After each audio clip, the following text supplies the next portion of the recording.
I'm Jem Fadling. Today I wanted to talk to you about taking that next step, the one you're able to see, the one you're able to take. So last week, my husband Alan and I were in Utah, and we were working on an upcoming book project. And we got a lot of work done. It was beautiful, very conducive, gorgeous nature, absolutely silent, no cell phone coverage, no Wi-Fi, which is probably why we got so much done.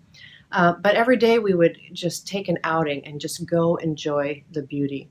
And quite often we would take a walk, just walk out the doors of the cabin and go one direction or the other and just enjoy the beauty that was around us.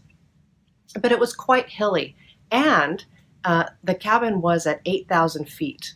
And so for a girl like me, who's more of a sea level kind of girl, the air was really hard to breathe, and I would get up just even a small hill halfway up, and I would have to stop and bend over and breathe. And I was kind of embarrassed by this. Like, am I not healthy enough to just get up a hill?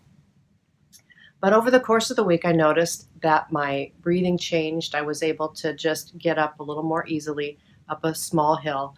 But at the end of the week, we took one final walk and we climbed, I don't know, 2 or 3 or 4 hills, and they were pretty bigger than what I had done that week so far.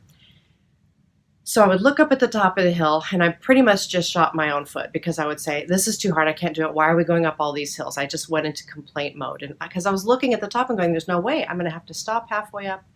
I'm going to have to bend over and breathe. This isn't going to be fun. So I did that on the first hill. I did. I just stopped halfway up and had to breathe and trudged the rest of the way. But when we came to the next hill, I decided to try something different. I decided to rein in my complaints, get myself more present. And so I pulled myself into the space where I actually was standing. And I looked down at my own feet, and I decided that I was just going to take one step after the other. So I took my eye off of that thing that made me feel discouraged at the top of the hill. I looked at my own feet. I breathed, and I just went for it. And I just stepped and stepped and stepped. And I helped myself calm down inside and not worry. Just go, okay, I'm just going to get to the top when I get there. And I wasn't freaking out about how hard it was going to be or where I wasn't yet or that how I'm not healthy enough to get there. All that talk that just slowed me down and made it harder. And what I found out was, even on that first next hill, I was able to make it up without stopping. I wasn't breathing hard.